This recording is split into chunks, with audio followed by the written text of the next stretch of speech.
and ideologies. The world is a college of corporations, inexorably determined by the immutable bylaws of business. The world is a business. And I have chosen you to preach this evangel. For all my free market healthcare robbing, stock stealing, retirement fund fucking with niggas. Fuck you little credit card scamming, jewelry stealing, crack selling, liquor store robbing motherfuckers. Shout to the homies, Carnegie, OG, Willie Randolph Hearst, Baruch, Rockefeller, the real Rockefeller, my main bitch Leona, pour out a little Louis the 13th. Scott Rothstein, Jack Abramoff, hold your head. My Rothschild niggas, let's get this money. I spend my day pimping America overseas. Pension for the workers, nigga, please. Embezzlement, etiquette, private settlement. I'm better with Confederate rhetoric from my mansion in Connecticut. Foreclose of it, close out the tenement. I twist words like a speech impediment. I hope you got good credit, bitch. If not, better get a new job with benefits. While I play golf with niggas to get cheddar with. New money buys brand new carrots. My old money bunch of great grandparents. You got grills in your mouth, I ain't mad at ya. I own every gold mine in South Africa. Thanks, baby, you made me $1 billion. Plus, I own a building for each one of my children's children. And we are live. Welcome to Voice of Rebellion Radio. This is your host, Chris J. And tonight we are talking about forgotten conflicts and such as what's been going on over there in Donbass, East Ukraine. We're going to be talking about as well Palestine, what's been going on in Burma, I guess, a little bit. But the main things is, the Israeli-Palestinian, if you can even call it conflict, more like the genocide against the Palestinians that they are forced to deal with, along with the situation in Ukraine that I've talked about many times on the show. But this time, we're going to talk about it, I guess, maybe a little bit more in depth than a lot of times where I briefly mentioned it. Of course, I've done the shows where I've talked about it more in depth, especially like when I was talking about MH17, and when I talk about the big, three countries that I really focus on a lot overseas, which would be Syria, Venezuela, Ukraine. Ukraine I focus on quite a bit. So we talk about them a little bit more in depth and how the media does report at times, but it's misreporting to a terrible level. And on top of all that, we talk about some of the potential conflicts that might be emerging, and with the United States or Western governments sponsoring the start of the war, with stirring up tensions in Venezuela, stirring up tensions in the Korean Peninsula right now. We see, especially right now with the Korean Peninsula, tensions are almost unprecedentedly high. And you have to remember is that these two countries, South Korea and North Korea, are technically at a state of war. They never signed a peace treaty. They have an armistice together, but the peace treaty there was never a peace treaty signed. And that's how it's been since 1953. And, with Tillerson pretty much telling them that their patience have ran out when it comes to North Korea, it's very alarming for sure. But when it comes to the Korean situation, it has reached very high tensions many times in the past without it actually bubbling over. But there is something strikingly different, I guess, about this one, is the fact that we are is how tense the Russia-United States relations are at this point. And I think I saw a Russian government spokesman saying that the tensions are more tense right now than they were during the Cold War, which seems to be pretty evident by the constant media hatred towards Russia. I mean, look at it. Every single day we seem to be hearing something new, and even into the alternative media, some of the propaganda about Russia, lies, people believing about the about, for example, Ukraine or whatnot. I'm thinking that it was actually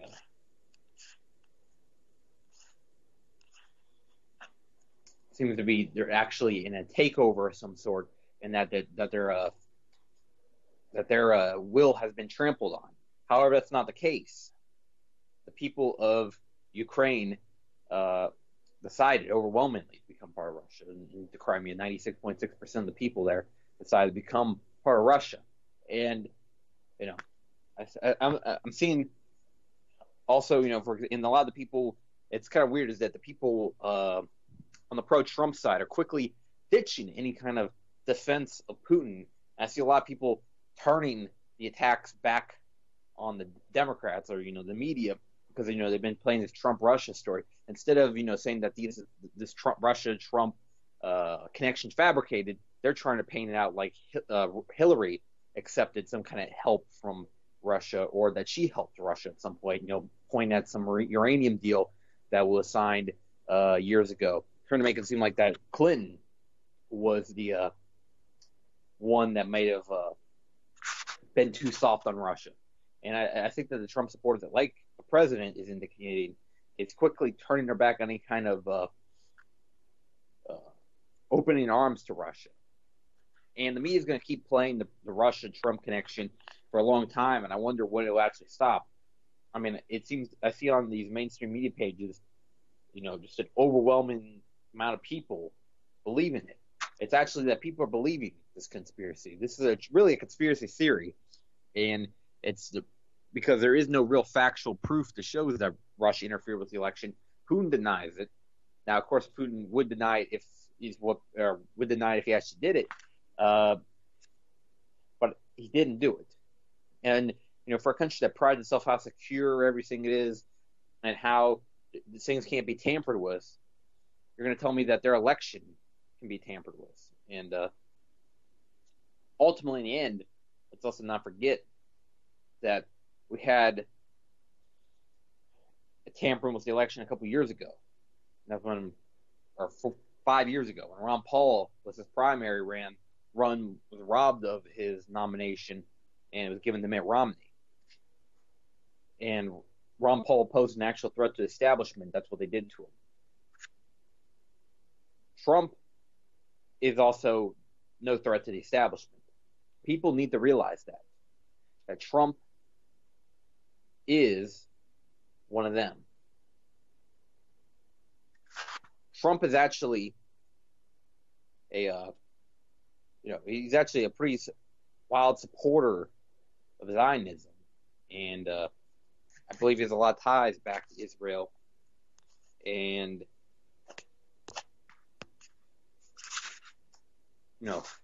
he, with the real estate business, I can imagine anyone that is in realty in New York is going to have a lot of ties back to Israel.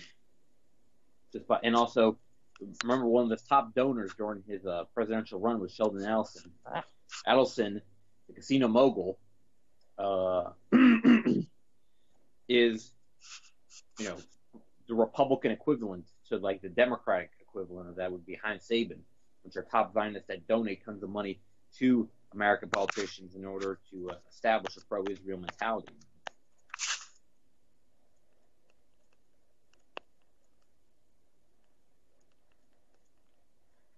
And I think that most of the people, it's that, or it just continues their allegiance, because a lot of the times these people have been pro-Israel for a long time.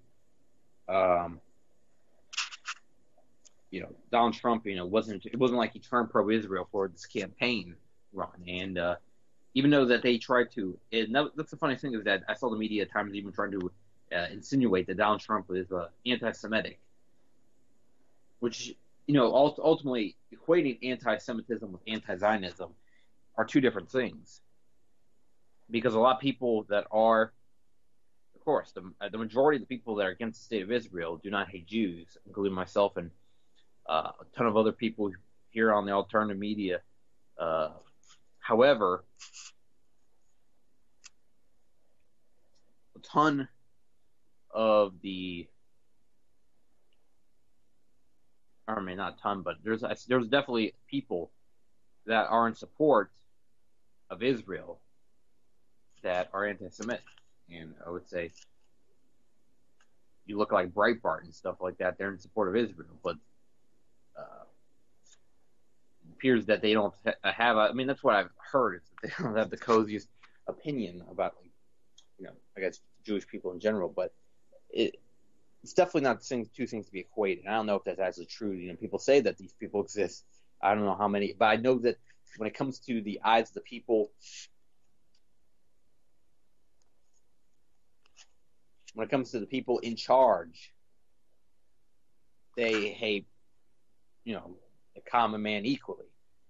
And it doesn't matter if you're Jewish, Muslim, Christian, whatever.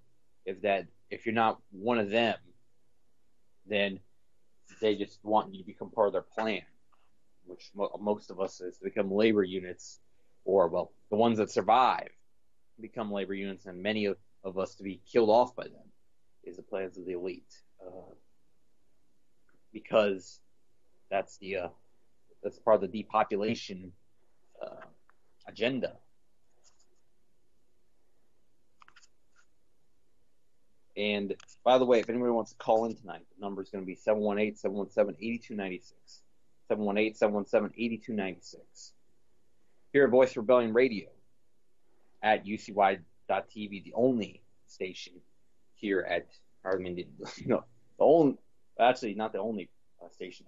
I don't know what I was saying that, but I was going to say the only station that I guess you get such a wide variety of opinions and different but at the same time, I would say like-minded in our open-mindedness and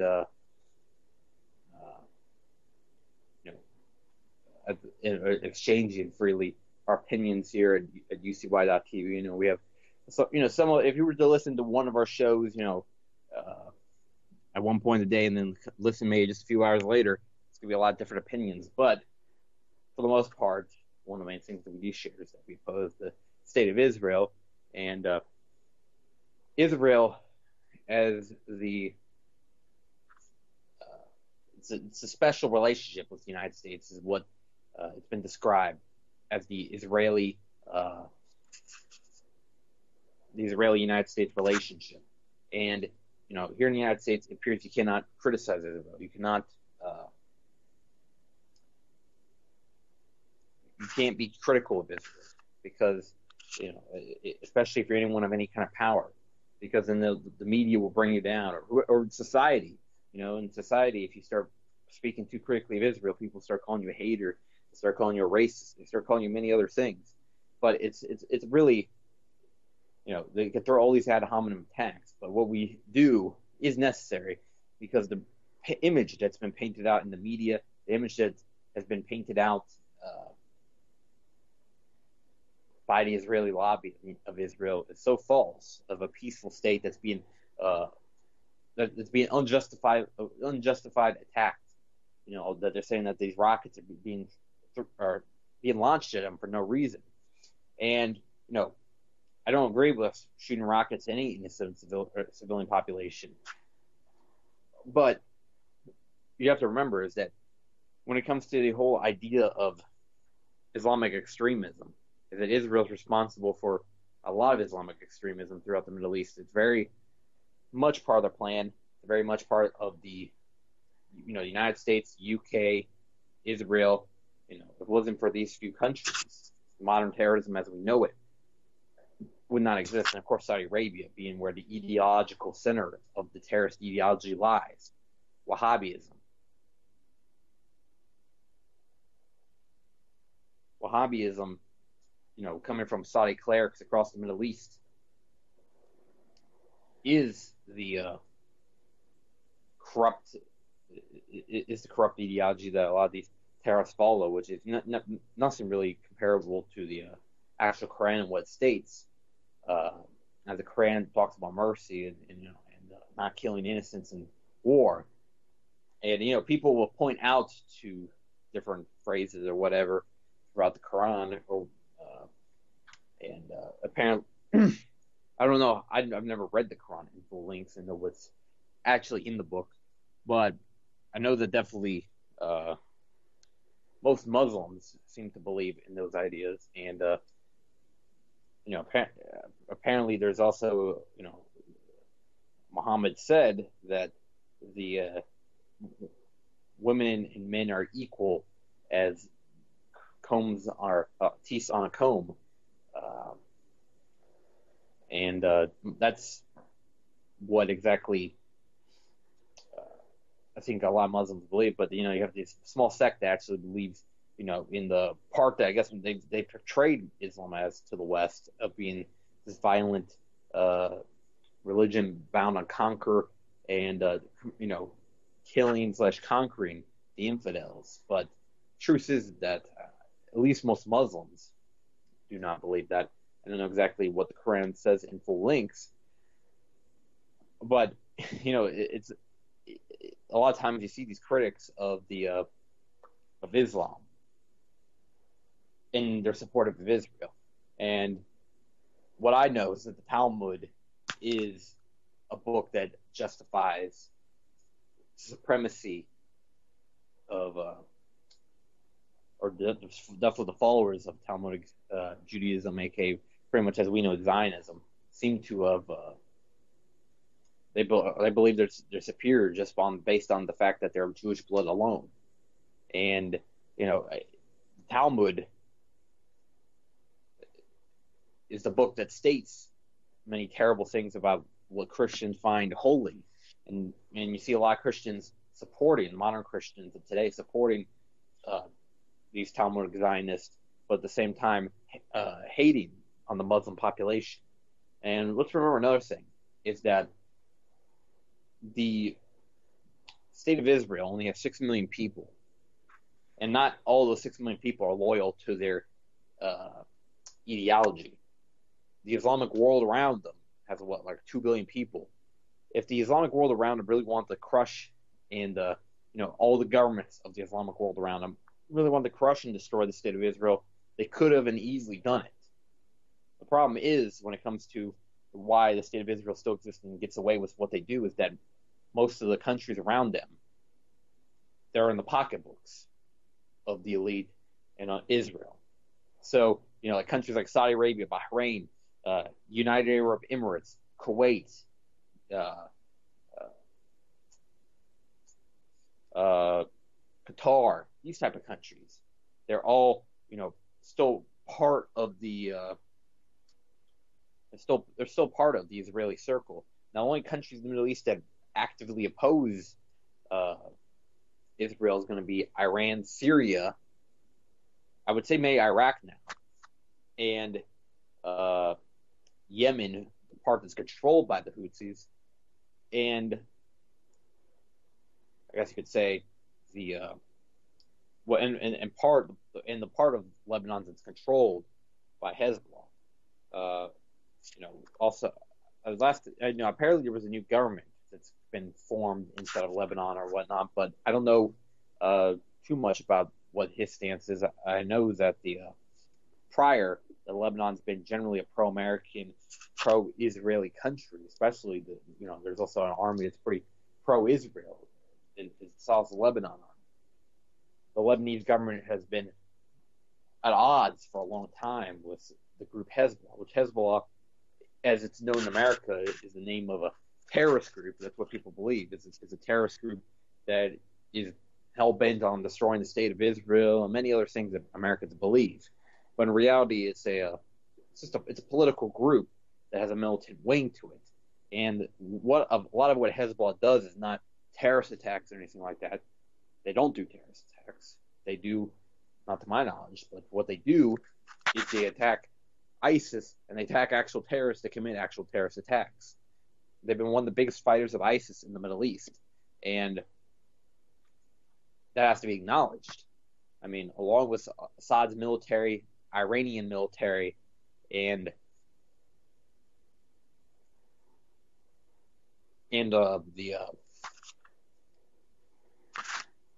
also the Iraqi military instead of ISIS, or instead of Iraq, the ISIS has been challenged effectively by these multiple militaries. While the United States claims that they've been a major fighter against ISIS in the Middle East, but in reality, ISIS has been pretty much living faithfully inside of eastern Syria, where I believe where most attacks have went down by the United States. And what actually has happened, you had 106 Syrian soldiers killed fighting ISIS, so in a battle with ISIS. And it doesn't matter now that Trump's the president still continues this policy. And before you had the Free Syrian Army, you have these different moderate to more extreme rebel groups. They're still getting funded. Trump talked about how he didn't really trust these people, but it's still the same policy still happening. And on top of that, they're trying to fracture the Kurdish community in Syria in order to further destabilize the country, because the Kurdish community has been pretty much on the side of Assad throughout the war. The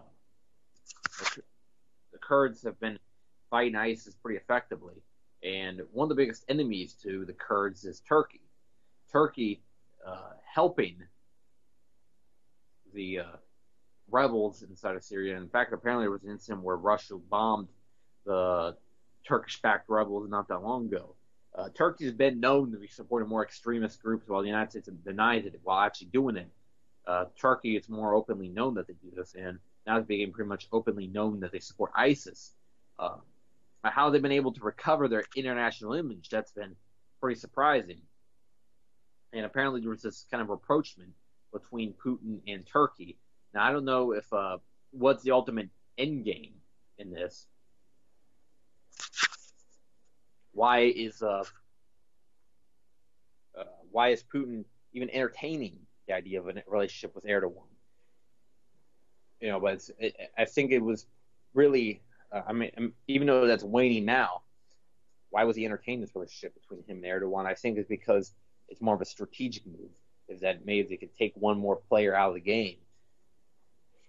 And hopefully, Russia will have a little bit more of an edge in Syria. Syria's became such a Syria's such a mess with so many different countries and so many different groups that are being funded by different people. But if you look at it simply, it's really the terrorists versus the government and allied militaries. The different militias are fighting alongside the government in Syria. Such as the Syrian National National Socialist, I think Syrian Socialist National Party, which is not a Nazi group. People have mistakenly labeled it as such. And when Tulsi Gabbard went over there, they claimed that her group or her trip was funded by these guys, and they tried to make it seem like it was a fascist group.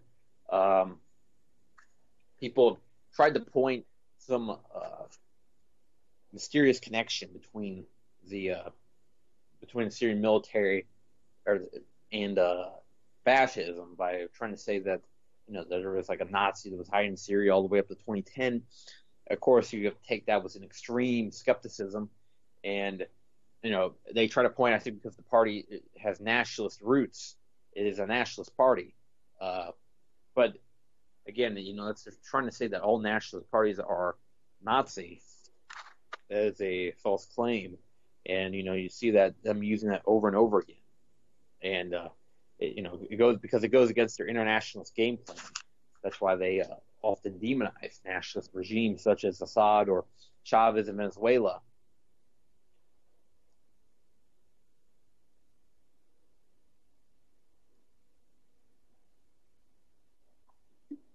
And Assad and Chavez more belong to a left nationalist leaning. I think the full name is the Ba'ath Socialist Party. That's the full name of Assad's party. Inside of Syria, and the Ba'ath Party has been in charge ever since about 1963, I believe. His father was in charge of the country from 1970 to 2000. And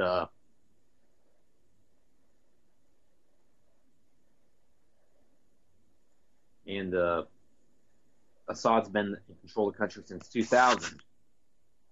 But the Ba'ath Socialist Party did a lot of advancements for the people of Syria. I mean, it went from a pretty poor third world country to a pretty modern country that rivaled European countries by the time of 2008. And when the war happened in 2011, they quickly reversed a lot of that. And you see these pictures of destroyed Syria. It's definitely went the wrong. It's definitely went in a very poor direction. And now people don't remember what Syria used to look like. It's a shame, that people don't realize that Syria was such a modern country. They probably just believe it was, like an Afghanistan or Yemen or something like that. When it's also a shame. Afghanistan was also a pretty modern country prior to the Taliban taking over in the war in the 1980s, when it was still the regime that controlled before 1992, and that was before the war started. There have been a lot of relaxations on the laws when it came to social laws. That usually in the Middle East we're used to seeing stricter social laws when it comes to perhaps women covering up or whatnot. But Afghanistan wasn't so much the case, and when the Taliban took over, it became a much different story. And when the Taliban took over the country, there was a lot of laws making it more strict on many other social customs or whatnot, and also I think cultural customs, were heavily cracked down upon. But after the war in 2001 started, another terrible thing happened out of Afghanistan, which was the opium.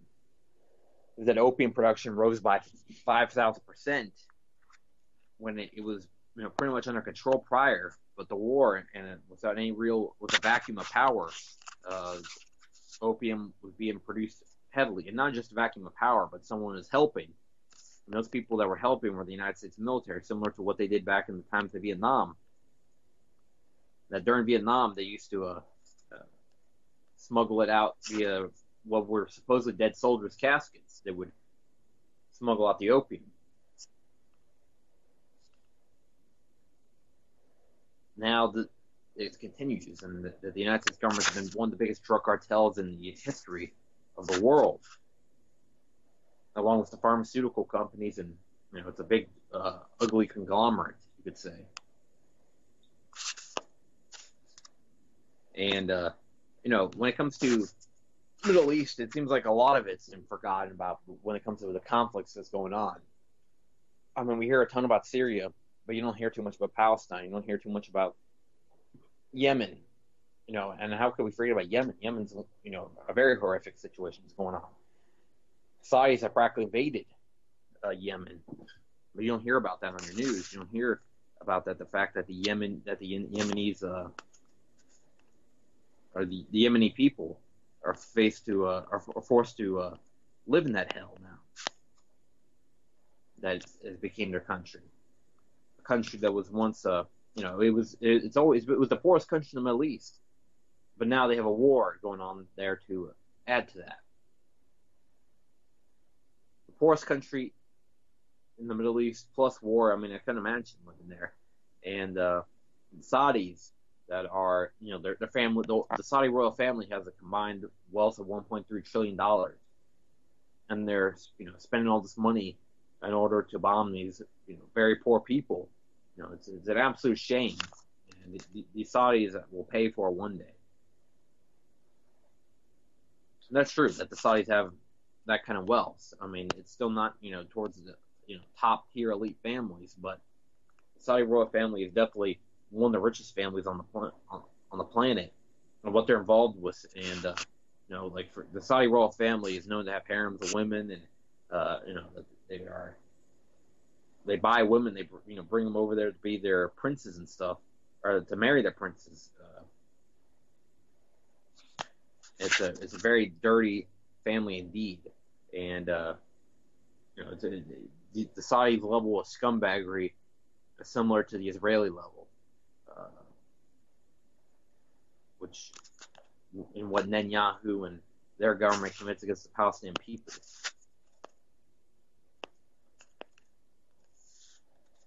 and the Palestinian people that are, walled away, is that they're forgotten about behind a wall. That's one way you could say about the Palestinian people, is that these people are, they're literally walled away from the Israeli civilization, and they're, put in practically an open air prison. It's terrible, and they continue to take away more and more of their land, and more settlements are being built. And you see, Trump apparently told them to maybe slow down on the settlements. And Trump talks about how he's going to be able to, work some kind of peace agreement or whatever with. I have to say is that, the talk about, potentially slowing down the settlements would be worth something if I didn't see the way that he bound down to Netanyahu for the rest of that speech. And he obviously showed that, Netanyahu's his boss, and that when it comes to the connection, we should be more worried about Netanyahu-Trump rather than Putin-Trump. Netanyahu-Trump is a real deal. Netanyahu and Trump apparently have shown pretty good friendship over the last few years or whatever. And Trump has shown to be a pretty big supporter of Netanyahu, and they keep trying to paint this fictional relationship between him and Putin. Even trying to make it seem like that they're friends or whatnot.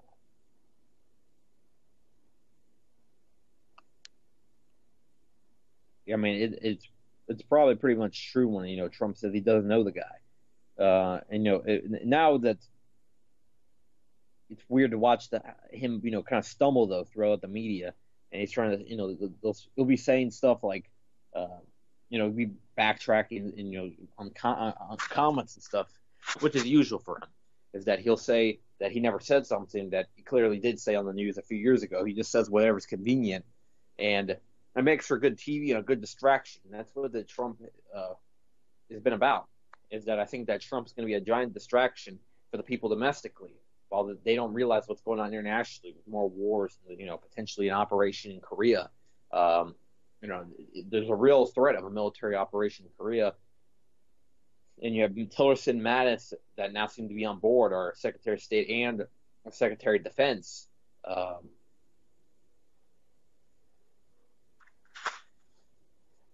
When it comes to Mad Dog Mattis and Tillerson, it definitely seems to be it's an odd bunch for sure. Is it the former Exxon CEO, and you got the former high-level general. I mean, Mattis is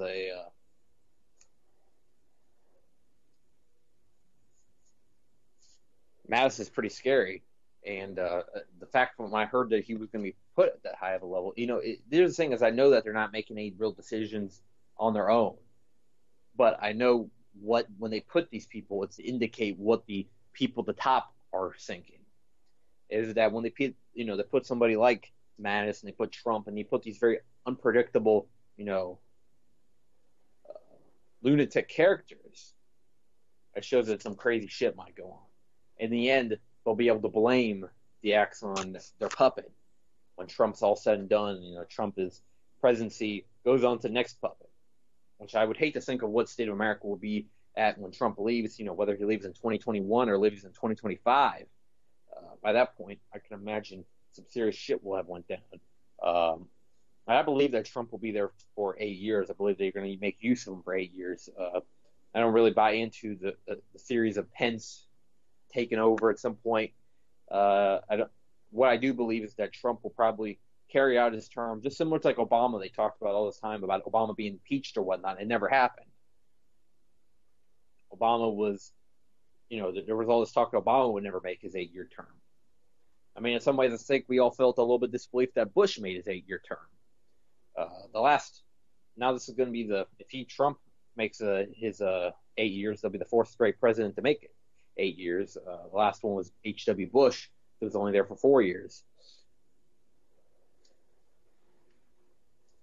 And then, if you, I would say that probably my prediction, you really look at, the kind of politicians they've been building up. I think my prediction, Rubio is going to be the next president after Trump. Say that in the name of progress that we elected our first Latin president but at the same time, there'll be some serious shit that'll happen under him, and then probably who knows what when you start going way down the road like that. What might be happening around like 2030 or whatever. Who's the president? But I can tell you one thing is that I don't think that I don't think Trump's going to stay for the rest of his life or anything like that. Like some people think that Trump's going to become the emperor or something like that. But remember that Obama, they talked about that he was going to stay 3 terms or whatever. Obama never stayed 3 terms. We're not talking about President Obama right now. We're talking about Trump. He left. And I think that's partially just, scare tactics, and also the idea of impeachment or whatever. It gets, I guess, made some false hope into the American people, believing that, this nightmare might come to an end. When it was Obama, Trump, not realizing that no matter who's the president, going back to last one that wasn't part of their game was JFK, that doesn't matter who it is, the train keeps going on, and that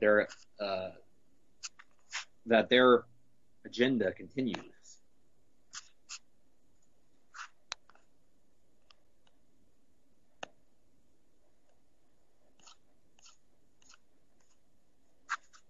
And this has been going on for all the way up to since the Federal Reserve was created. Really, this is when the president started becoming just corporate spokesman. The last that was back in 1913 with Woodrow Wilson. Which it was kind of weird. I saw a show, I think it was this week, or the movie, an old movie from like the 50s that was trying to glamorize Woodrow Wilson, and I found that absurd because Woodrow Wilson, who was the president that not only allowed the Federal Reserve to be created, he also allowed the United States entry into World War I, and also I believe he's the president that Prohibition started under, which was a disastrous failure that led to the rise of mafia, and a lot of people were killed during the Prohibition. I mean, I believe the federal government at one point poisoned 10,000 people with tainted alcohol, and that they were trying to poison in order to curb drinking.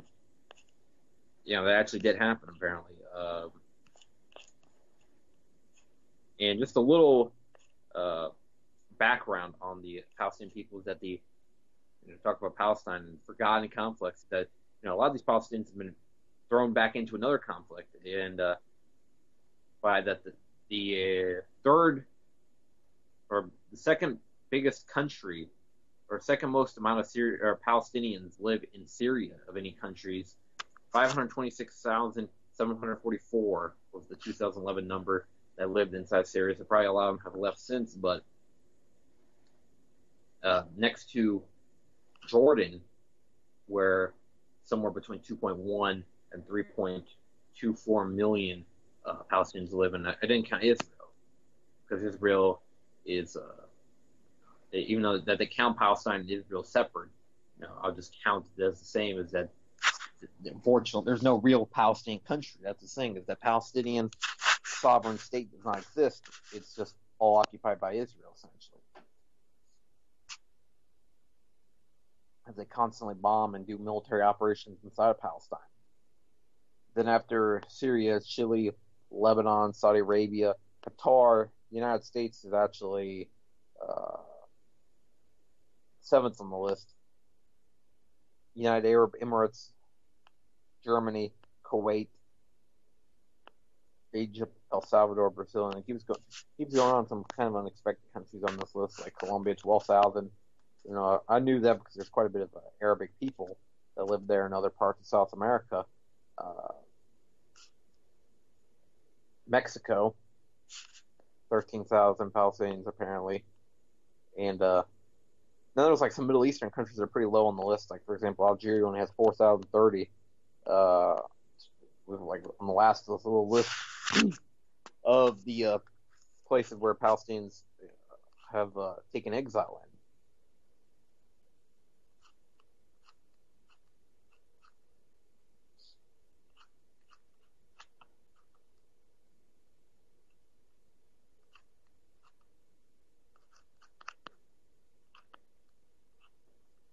And Palestinians, that's the Palestinian name. Just remember that Israel didn't become a country until 1948. And there's a lot of people that were born in Palestine before the Israeli mandate happened. And then in 1948, the country stole a lot of Palestinian land. And pretty much they eventually usurped the power, is what essentially happened. It was a takeover. These people were there. They try to make it seem like it was a land without people. It's one of the biggest lies that the Zionists have pushed over the years. But the truth is that there were definitely people living there. It was Palestinian people.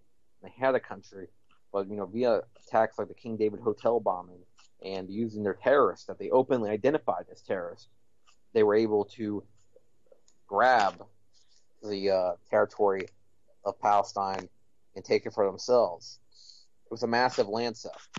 And, while people have their little memes, taxation and stuff or whatever on the internet, maybe you should start a new thing, Israel theft. Because that's essentially what happened. It was a theft of property. Massive one at that. These people totally lost their country, and now they're forced to live in little tiny sectors of what used to be their country, and it's getting less and less every day. And you have Israeli politicians who are talking about the total deportation of all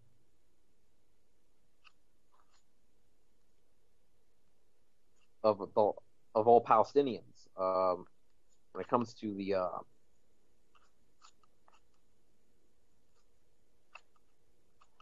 you had when it comes to the Likud party, they pretty much talk with the same rhetoric as like the Nazi party did when it came to the Jews. This is the way that the Palestinians are treated. It's like the Jews were treated in Nazi Germany, minus maybe the gas chambers, but these people are still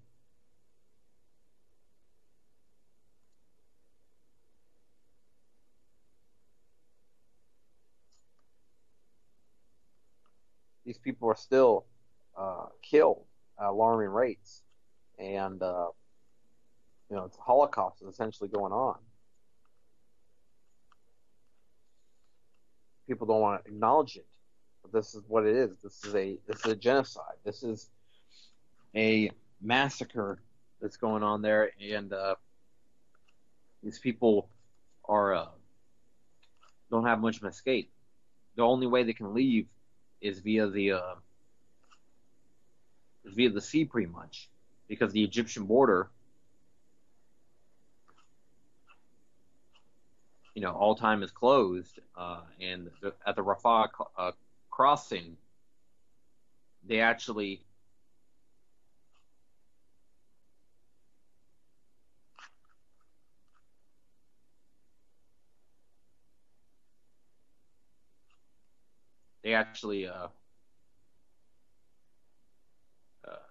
flood the tunnels to stop them from crossing.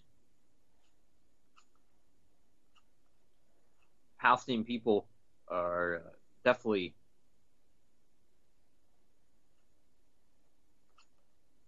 are definitely in a bit of pickle the way they're in, but it seems that definitely the game is changing with now Russia being behind the Palestinian state, and also the Iranian continues to show that they're 100% behind Palestine. I think that there was some hope inside the elite or whatever that, when Ahmadinejad left, that they would soften their tone when it came to that. But, maybe that doesn't use his fiery rhetoric, but Rouhani's still definitely in favor of the elimination of the Israeli state in Palestine to be the state that should exist there, while Russia right now seems to be more in favor of a two-state solution. I think that the ultimate goal for Putin, and he knows, is that there must be only one state, and that is Palestine.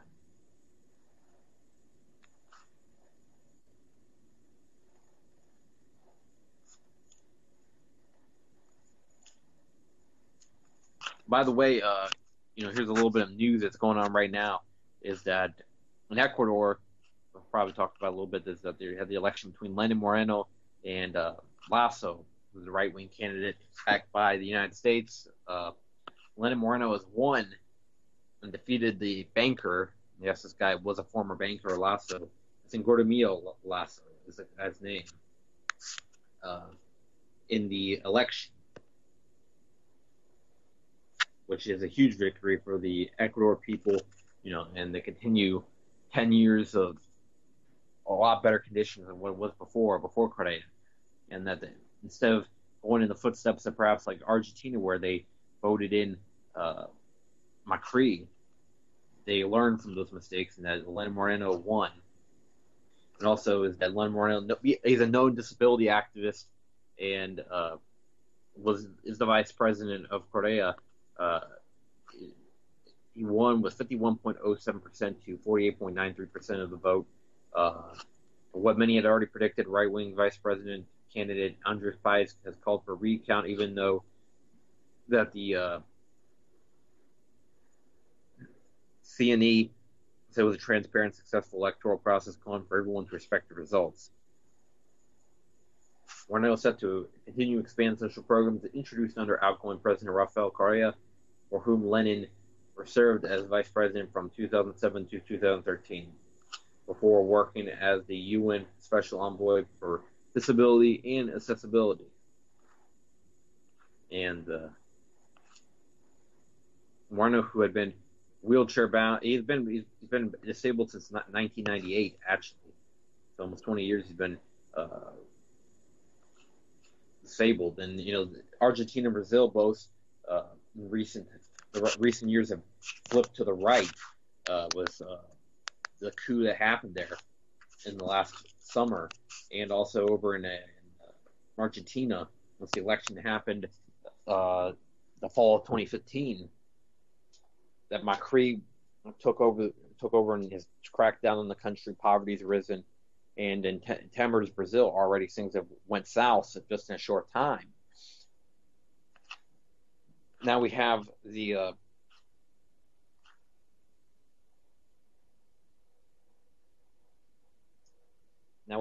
Ecuador at least made the right decision, it appears, and has continued the progress of the Bolivian Revolution. And people, will point to what they say is going on in Venezuela right now. People believe that the people are actually, in some kind of apocalyptic scenario. But remember is that, a lot of this is created by the media. Though the media it tries to claim these kind of things, but in reality, this is not happening. This is distant from reality. I don't think that the people of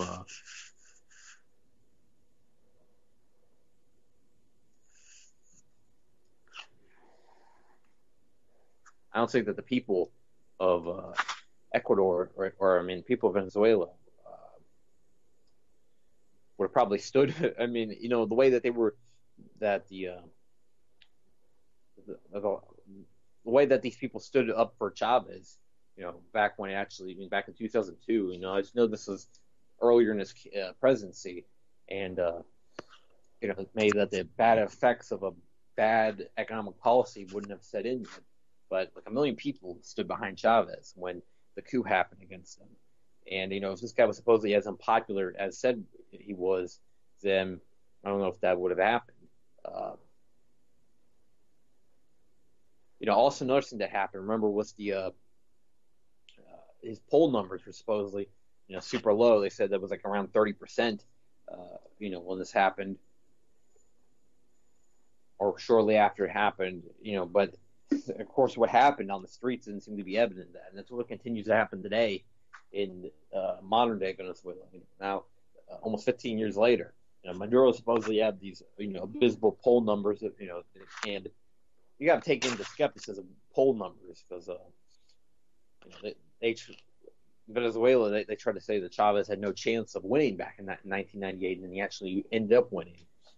Poll numbers can be easily manipulated in order to try to make something seem like it's happening when it's not actually happening.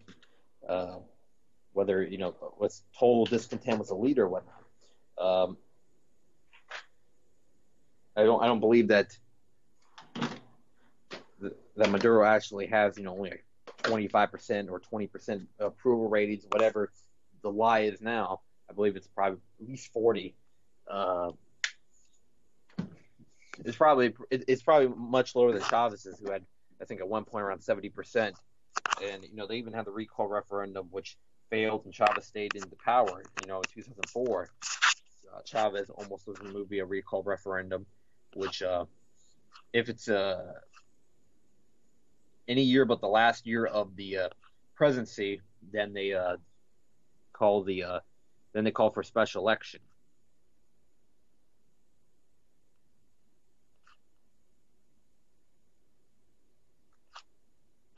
But in the last year, then the vice president takes over. Now we have another election that's going on. Is the French presidential election, which between Fillon, Macron, Marine Le Pen, which Marine Le Pen, seems to be pretty anti-NATO, and Marine Le Pen also will help the Ukrainian people. She seems to be in favor of Russia's role inside of Ukraine, and that maybe she'll finally, back France's stance out of Ukraine. May will be able to, cause somewhat of a wave inside of Europe of people opposing actively this horrendous policy that the European Union is doing by backing these Nazis in West Ukraine. And we had Sergei Bardashov talking about this, and Sergei, who runs the Humanitarian Battalion of Ireland, UK, is a huge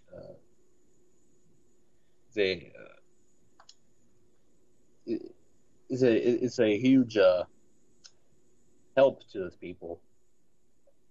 People like him that are actually not just talk on the radio or whatnot. I have to say that he has a big role in helping these people when he actually has set up an organization to, provide aid to these people and or runs an organization. I believe that it's split off of one that, Fager Group, which is a Humanitarian Battalion of Novorossiya, but at this point, there's no one that really runs it. I think that the woman that runs it now just has a position inside the Ukrainian government.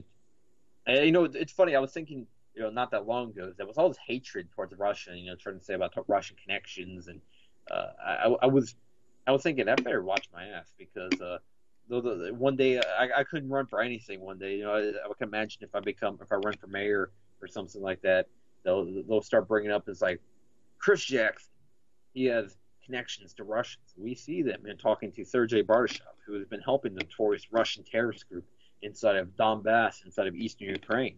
Did you know that Chris Jackson also regularly talked to Andrei Kochetov, who has a position inside of the Lugansk People's Republic, aka Putin's puppet, and inside that government? Russian connections? Chris Jackson. Do you want any of that for your golf board, or as we should say, Chris Jackson Ski?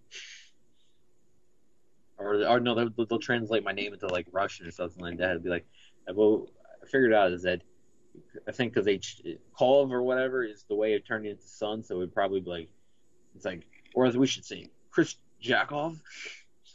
Say that sounds weird though.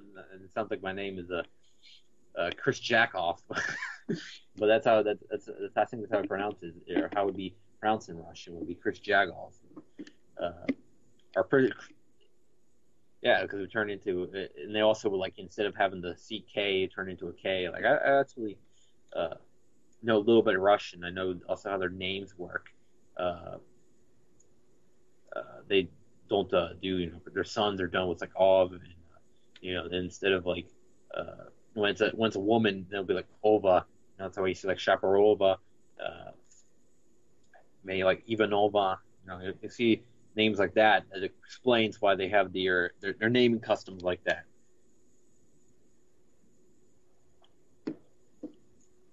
And then they will also have like everything all creepy in black and white while they're showing like this attack ad about me. May even have a picture of me like wearing my. That's the thing. I have literally a fucking picture of me wearing a Spetsnaz uniform on me online. It's my Facebook profile picture. They would just take that and be like, "This is all you need to see right here." It's like they probably make some like weird like connections. Like this picture was taken inside Novosibirsk, Russia. This dude is secretly a Spetsnaz agent, but he came over to the United States to do some little bit of special work. Say I'm doing spy work or something like that. I'm just letting you know, and all the people that are actually are Russians, that I have no connections to the Russian military. I wear that the uniform I bought online, or actually I got as a gift. I I bought it offline about 3 years ago, and it was like $100 or whatever total. I got the pants, I got the jacket, and the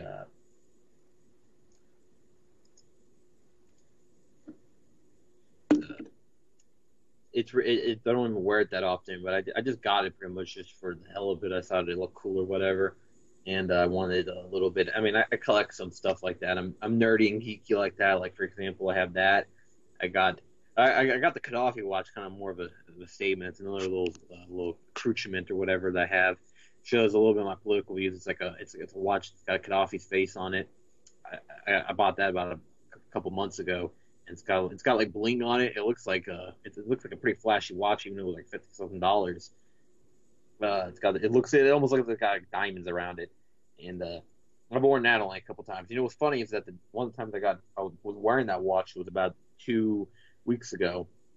Went back from playing basketball with my friend up by the mall, and I was riding my bike back. Had my lights on, both my front and back light on. I was going down a busy street. So there were sheriffs out, and all of a sudden I see a sheriff, put her lights on and pull into a parking lot. And I hear, "Come here," and I'm like, "Oh fuck, what is this about?" And then I go over there and it's like, "What's the problem, officer?"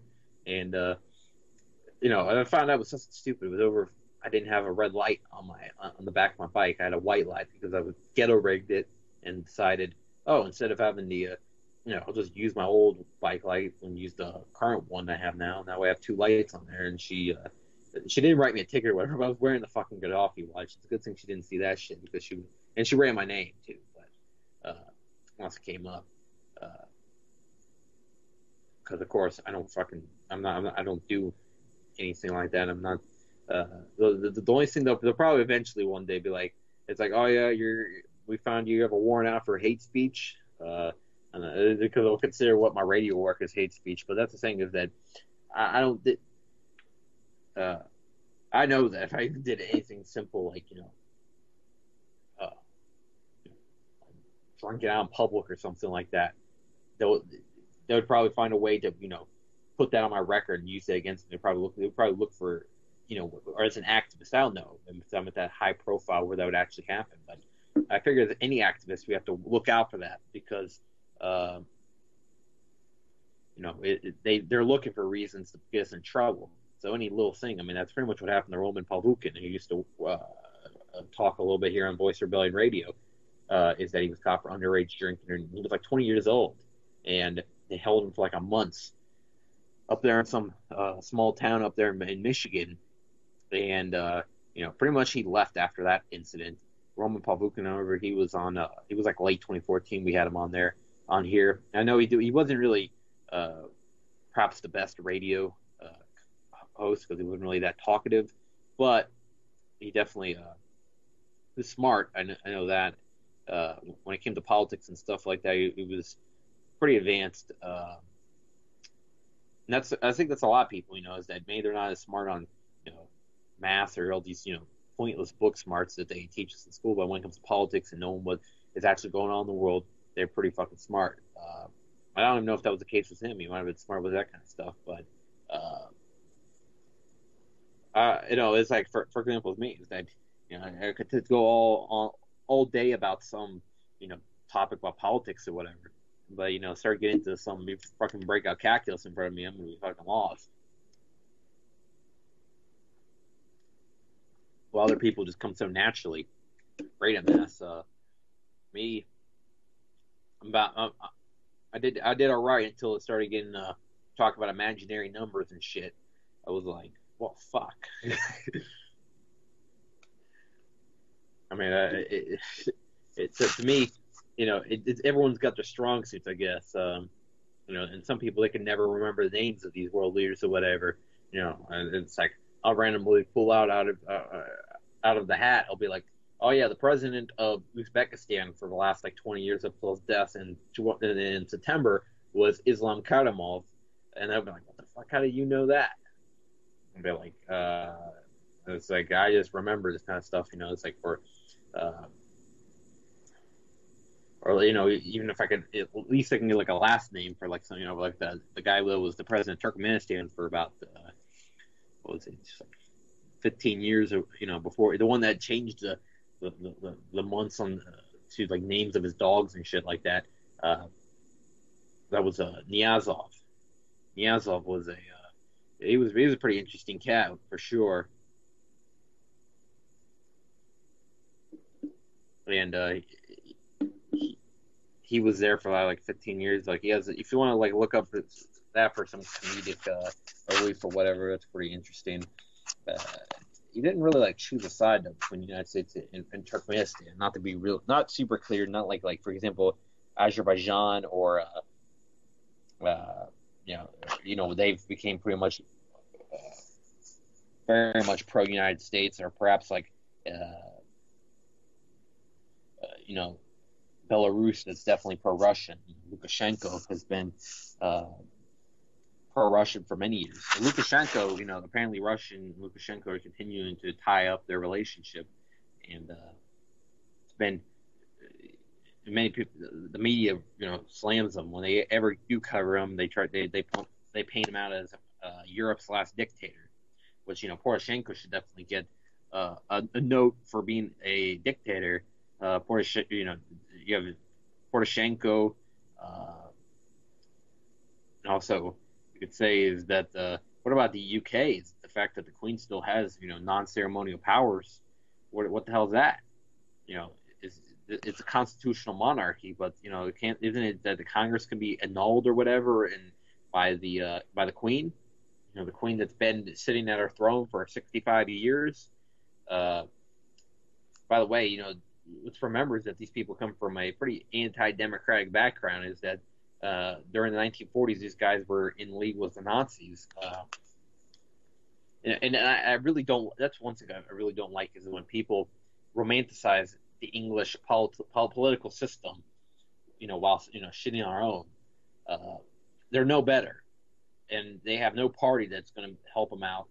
They have Britain First, which is an absolute nightmare. You got the Tories, absolute nightmare. You got the Labour Party, bunch of sellouts for the most part. You have UKIP, a joke. I mean, they're all most of their politicians, just like ours, are a complete joke. Miliband to Farage to Cameron, Miliband and Cameron, especially when it comes to thinking about it, was similar, just like Hillary and Trump. And neither of them were as wild as Trump. But Miliband and Cameron were Miliband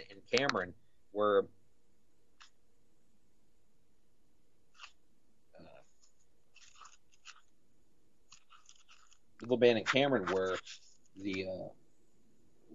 two of the same party, or in the party of the elite.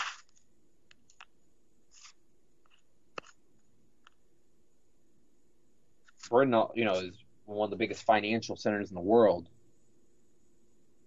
and of course they're not going to change. But people seem like to romanticize over here in the United States. So I hear, especially like liberal types, with Trump's election, they try to romanticize the whole political system over there, and also it was Brexit and whatnot. They also they're freaking out about that. But let's remember that the European Union is not a good organization. I mean, this is an organization that overwhelmingly supports the Nazis over in Ukraine. The European Union is also a supranational entity that impedes on the sovereignty of the different countries inside of the Union. And the European Union is not a organization that significantly helped the people of Europe. They've had problems with currencies, economic crises, and inside of Spain, Italy, they're definitely going to tell you something different than perhaps maybe in Germany. Germany, has kind of dominated the European Union throughout the years, and still they got a lot of problems of their own. I mean, there's a lot of discontent against Merkel and the corruption she's been in, and Germany supporting neo-Nazis. Of course, these people have no shame in that. After with their country's own history, you think that they would do their best to avoid supporting these similar type of groups, these people that just hate on people just because of their nationality, because of their ethnicity, and they continue to fund them. I won't go as far to say like some people believe that Merkel is secretly the daughter of Adolf Hitler or whatever. That's a little far fetched, but Merkel is definitely is definitely a horribly corrupt politician, and when it also comes to the refugee crisis and how she's handled that, we just remember that Germany has a role in all these bombings across the Middle East, and they take back these refugees, and she tries to act like she's such a great leader or whatever. But these refugees wouldn't exist if it wasn't for Germany, France's, the United States' role over there in the Middle East. It's simple how not to make refugees. You just don't bomb them. Don't bomb these people.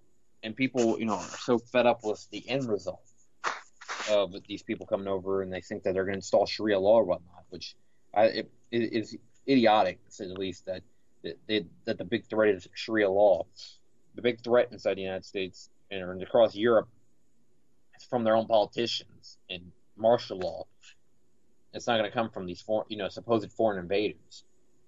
I mean, with Geert Wilders also scaring people about the supposed takeover of Islam across Europe. And it's a fictional. It's a fictional, or definitely I would say it's an irrational fear that be so afraid of small amounts of people or that these people are going to actually do something like that, because most of these people are not extremists, and also, if anything, if that was to happen, wouldn't it be nobody but the government's fault? Because they're the ones supposedly betting and checking. Well, that's what they do claim, that their governments are conspiring to do that. But I think that they have their minds all in the wrong direction. Is that also the Middle Eastern country that they should be most afraid of is Israel, and how they influence their politicians. And that it's not just here in the United States where politicians are influenced by Israel. It's the European Union. It's many different countries around the world. India, as I say, that India's taken a pretty pro-Israel stance because there's, they say that their mutual fight against Islamic terrorism. But I think that Modi, he probably appears to be some kind of sellout, and is that they were working towards BRICS not that long ago, but now I would say that that's very shaky. With the situation in India, the situation in Brazil, is that BRICS is supposed to be about getting away from the World Bank, the IMF, that kind of thing. And when it comes to when the same talk about that circle, is that's all tied in together. The IMF, World Bank, Israel, United States government. BRICS is not going to be is not going to be compatible with governments of that nature.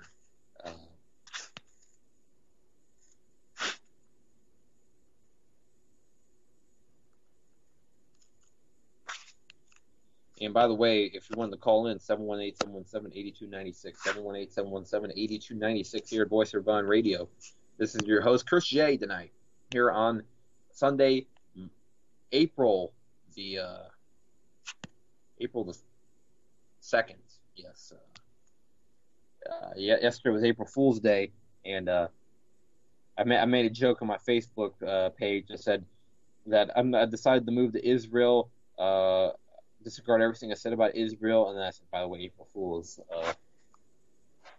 I should have went along with the lines like said I texted one person that was like, oh yeah, I found out my grandfather is actually Israeli native, so I get my citizenship. I'm moving into my new house next week. But I was like, by the way, April Fools. There's the Facebook page. Doing simplicity, just like, oh yeah, I'm moving to Israel. Discard everything I said about Israel. By the way, April Fools. That was pretty funny. I usually try to get one every year. I think the year before I said something about that I was moving to the Malaysia. I was going to be selling hash in order to make a living or whatever. And then I think 2014 I said something along the lines of that. Oh yeah, by the way, I've accepted fascism or whatever, and I'm becoming a fascist. And by the way, also or I'll find it at some point or whatever.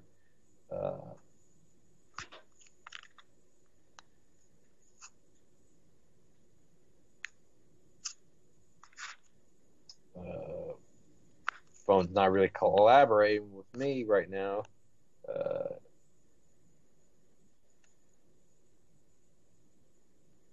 Collaborating, well, that sounds kind of. Is that the right use of that word? I don't know. It's gotten to that point in the show where I just kind of go off on some tangent, but I wanted to.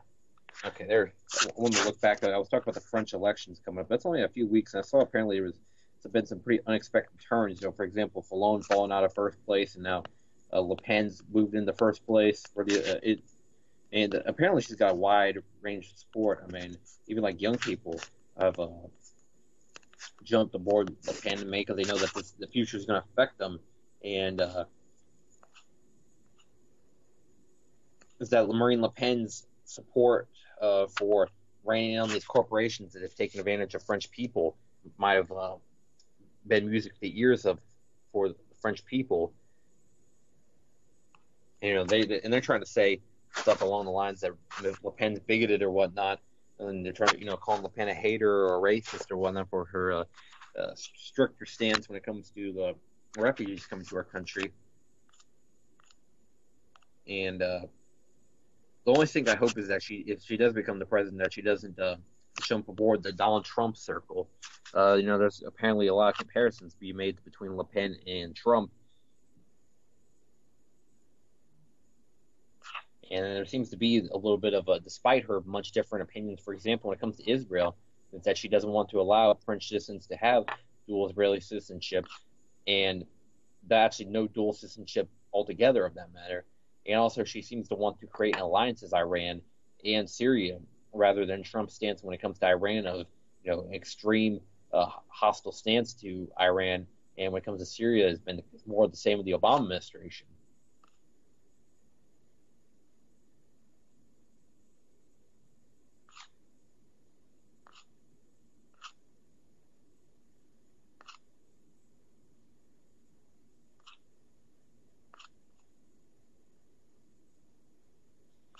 And, they're saying right now that Le Pen is almost certain to qualify for the second and final round. It's 2 rounds of French election. It's coming up, I think, in a few weeks.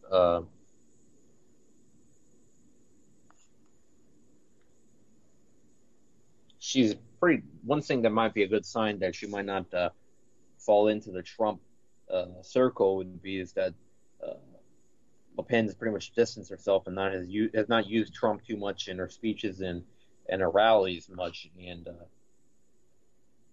on the televised debate, she didn't even mention him at all.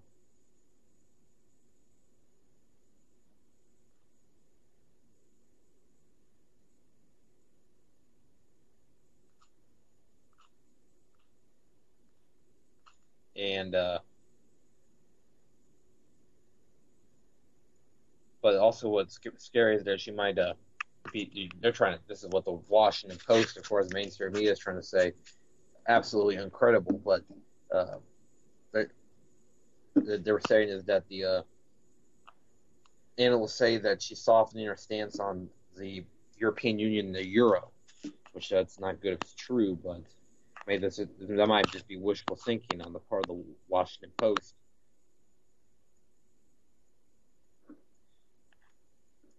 And they're trying to say that also that the reason why Le Pen wouldn't want to talk about Trump is because nearly 8 out of 10 French voters harbor strongly negative views of the United States president.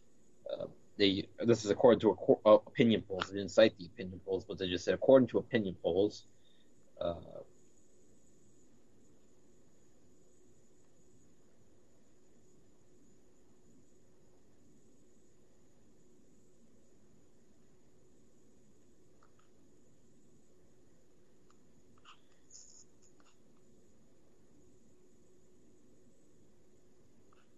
And looking at also as well,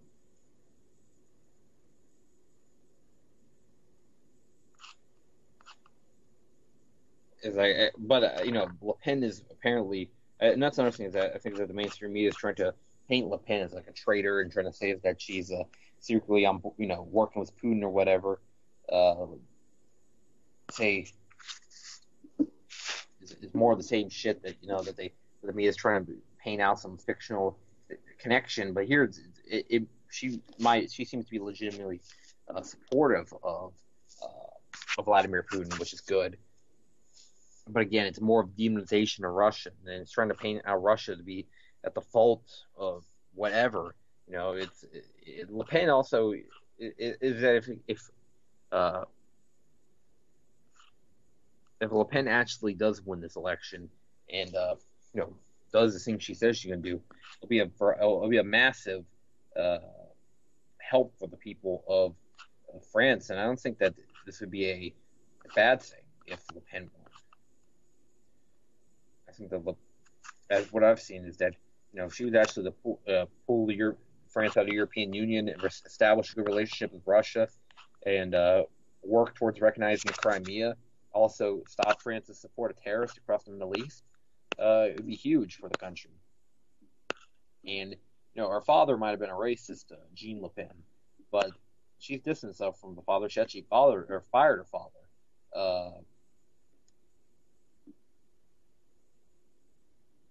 And it's a pretty interesting family, the Le Pen family. I mean, her father was a long-time National Front leader, and her niece is Marine Marcian Le Pen, which I think is like the youngest MP ever in French history. Pretty remarkable young lady, just in her 20s, and she's already in their parliament.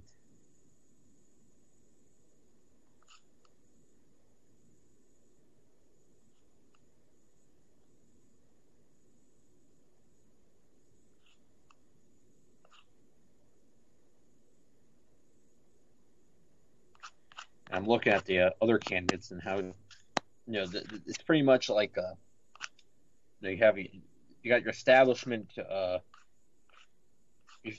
candidates are going to be below Macron, who kind of like represent the so-called right wing and the so-called center, and they try to say Le Pen is the far right, which is absurd. I mean, to actually say they're trying to say like she's a Nazi or some shit. That's what some people have been saying, which I don't really see anything that indicates that.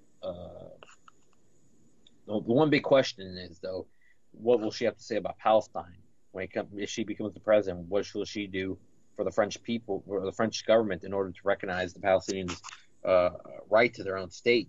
And also, will she finally back away from the Western stance of total support of Israel?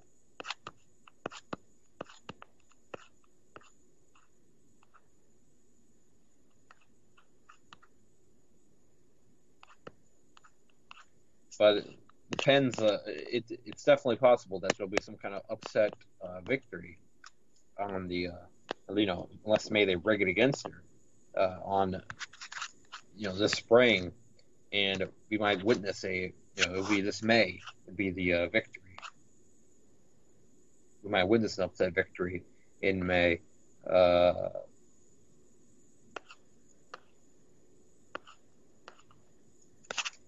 I want to go back to the original topic of the show, is that inside of Ukraine, there's been fighting for 3 years or whatnot, and most of Europe is supportive of of Western Ukraine and these Nazis, and the Poroshenko and the so-called democratic government that's in Kiev.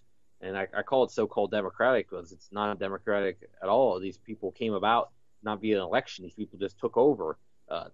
Tymoshenko and Yatsuk, I'm pretty sure I pronounced their names wrong, but these there was the two people that were very high up in the Ukrainian government that were part of the coup, and then later up they after the takeover, I think Yatsuk was the official leader, and then until the elections happened, where Poroshenko was elected in a sham of election. And Tymoshenko is also, she's connected, I think, to the whole, to the Kagan family and the Project for a New American Century, a think tank over here in the United States that, the Kagans are, major architects of the neocon policy and ideology here in the United States.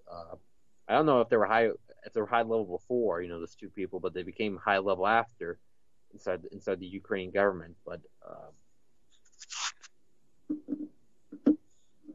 they were able to be a coup that was sponsored by the United States in the name of a popular uprising. They try to say that these people came about via what they called Euromaidan, and Euromaidan was a color revolution.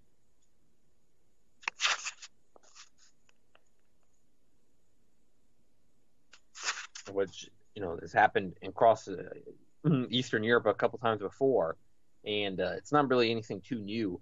But what happened in February 2014 is that the supposed grassroots protests led to the rise of the Ukrainian government, and afterwards, a war started, as many of the people in East Ukraine rejected the Euromaidan government, and the protests led to war breaking out, and now there's been a civil war since. And these Western Ukrainian officials have made very outlandish statements, including they want to ban the use of Russian inside of Ukraine and appear to despise the people that inhabit East Ukraine just because their ethnicity is Russian. These people are of anti-Russian ideology. And it's very similar to, when it comes to the original Nazis, is that they have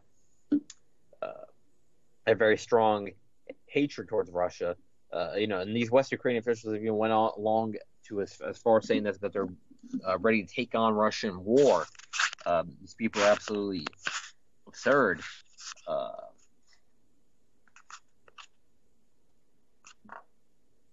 West Ukraine has been forced to deal with these people for now 3 years, and they became more and more unpopular in their own country. And there's actually been, other nationalists have kind of clashed with these people inside of Western Ukraine, apparently, as their popularity's dropped.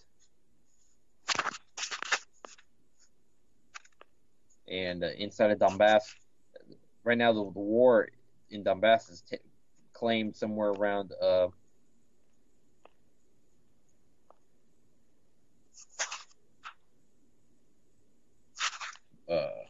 it's claimed somewhere around 10,000 people's lives.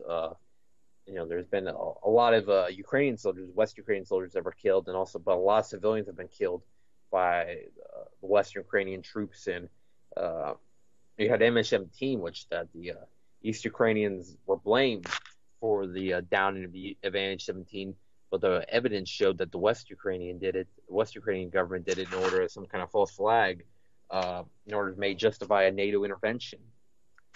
That was the famous downing of the airliner on July 17th, 2014, over the skies of West Ukraine.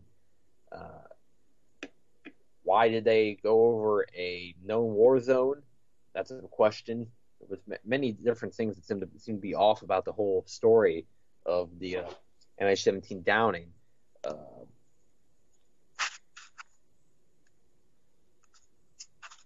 But it appears that they lied, and that the official story that the United States was told was wrong, and that they tried to make else. They said that they used Buck missiles to take it down, and I think it was somewhat to invoke some of the sentiments that were felt after the 007 airline downing back in the 1980s, which that was a very suspicious thing for many other reasons. There's like a politician, McDonald, who was warned about a new world order that was using what he called super capitalism and communism in order to establish its goals. The fact that he mentioned about a new world order or whatever seemed pretty suspicious, and that he just happened to be on that airliner, it's kind of weird. And as I said, the Soviet Union has its roots from the Bolsheviks, and the Bolsheviks appeared to have received aid from Wall Street. That's the Russian-U.S. connection that maybe you should actually be looking into instead of our Trump-Russia connection. Look into Jacob Schiff and Trotsky. And I know I spent a lot of my time on the radio defending the Bolsheviks, and we talked about prior to when I did some good research, I guess, or decent research into the Bolsheviks. And a long time ago,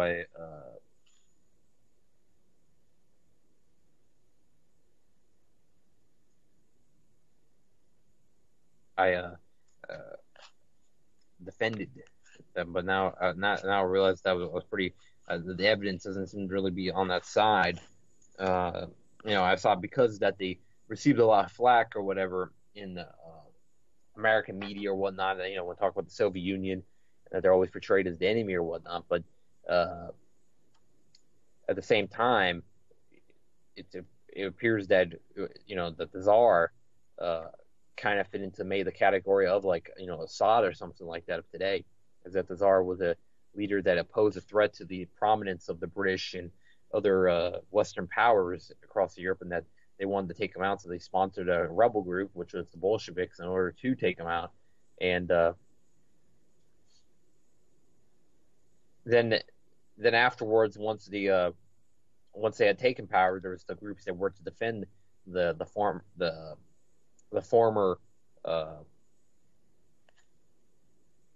government, and they eventually blown up into a big war, kind of similar maybe to like Ukraine today, that ended up being a long thing that went on for about 6 years. But the thing is that now it was like 4 million people were killed by the Russian Civil War.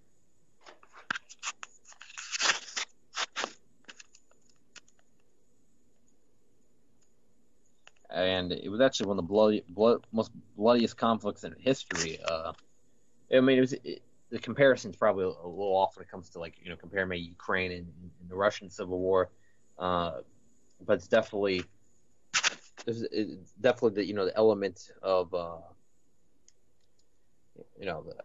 it went into how long the war was, is that I guess could be compared. They went on for years after the resistance to the Bolshevik uprising, similar to the resistance to the Euromaidan uprising and the Euromaidan rise to power.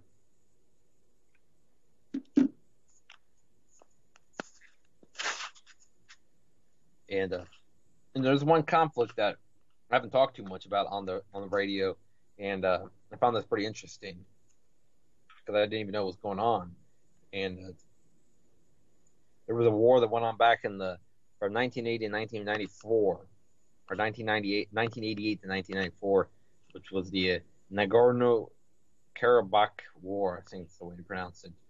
It was in Azerbaijan and in Armenia, which I believe Azerbaijan at that time. See, back then Azerbaijan was backed by the USSR, and the Armenia was backed by the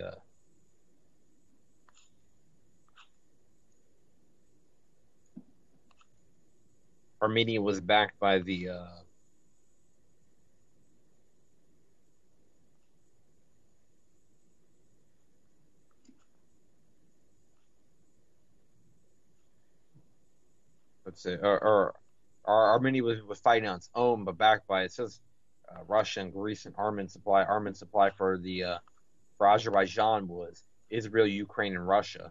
So I guess what they're saying is Russia may have both at different times had funded this war, or may at the same time, and this is under Yeltsin. So you could definitely see something really weird like that going on. I don't know too much about this war, so I'm actually just reading about it right now, kind of. In Ukraine, Israel says backed to Azerbaijan, which I know today Azerbaijan is pro-Western, I believe.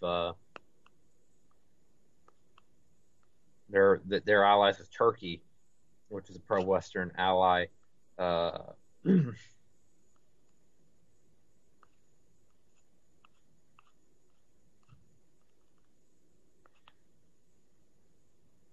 And since Operation Goranboy was a large Azerbaijani offensive in the summer of 1992, let's talk about the escalation of the war, aimed at taking over the entire Nagorno-Karabakh and putting decisive end to the resistance. This offensive, regarded as the only successful breakthrough by the Azerbaijani army, and marks the peak of Azerbaijani success in the entirety of the 6-year-long conflict. It also marks the beginning of a new, more intense phase of the war. Over 8,000 Azerbaijani troops and 4 additional battalions, at least 90 tanks and 70 infantry fighting vehicles, as well as Mi-24 attack helicopters were used in this operation. On June 12, 1992, the Azerbaijani military launched a large-scale diversionary attack in the direction of the Askaran region at the center of Nagorno-Karabakh. Two groups, including 4,000 men, attacked the positions to the north and south. So what's going on was pretty much to get the gist of what it's saying is that pretty much the Azerbaijani went on offensive.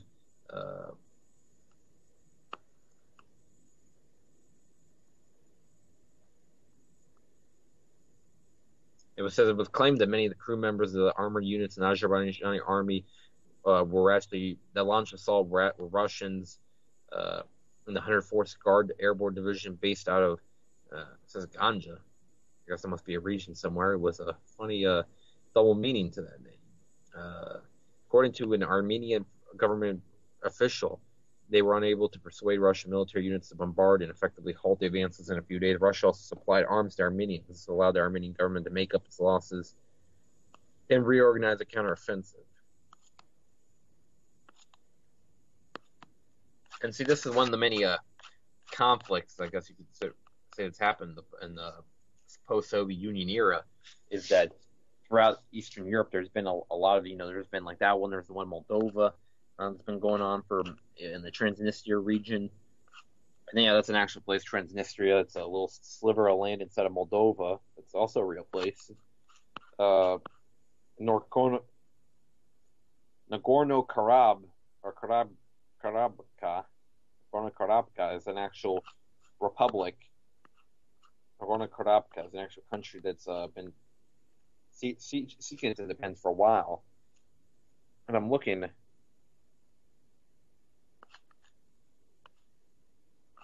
Is that, nowadays, I was right originally, is that Azerbaijan receives support from Turkey, Pakistan, and armament supply from Israel. And I believe that at one point Russia, early on during, back in the 90s when it was still Yeltsin under control. But I think today Russia helps Armenia and Nagorno-Karabakh in this conflict.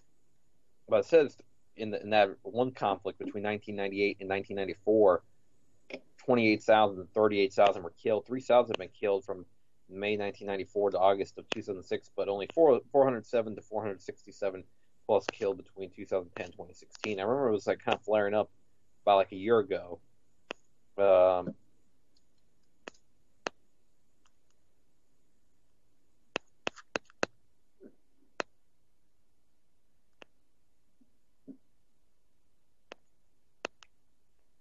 UN during 2008 voted 39-7 against the adopted resolution that would demanded the immediate withdrawal of all Armenian forces from the occupied territories of Azerbaijan. So I think it's essentially that they are de facto independent, even though they don't have any real actual recognition around the world, but they still live separate from the government of Azerbaijan, which is a ex-Soviet republic. And I know that I think that one president of Azerbaijan used to be pretty close with the United States and have met with people like Rumsfeld and Cheney. I think he met with Cheney. I think the president met with Rumsfeld. I remember seeing a picture of them together.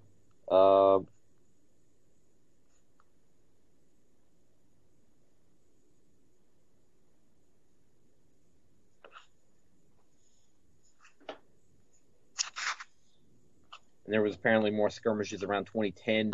Was it the Martakert skirmishes were part of a series of violations in the ceasefire. They took place across the line of contact dividing Azerbaijan, the ethnic Armenian military forces of the unrecognized but de facto independent Nagorno-Karabakh Republic.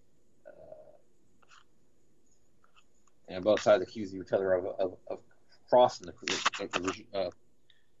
or breaking the ceasefire regime. Let's see. Yeah, in 2014, it says several border clashes erupted. Maybe this is what I was thinking about. So that was pretty recent, or no, 2015 or 2016. It was recent, yeah. With clashes throughout, but let's go back to 2014 when it said this, that there was several border clashes erupted and resulted in 16 fatalities by both sides by June 20th. And this is an Azerbaijani authorities announced that 8 of their soldiers have been killed in 3 days of clashes with NKO forces, the biggest single death toll for the country's military since the 1994 war. NKO denied any casualties on their side while saying that the Azerbaijanis had suffered 14 dead and many more injured. Local officials also reported 2 Armenian military deaths in what was the largest conflict in the region since 2008.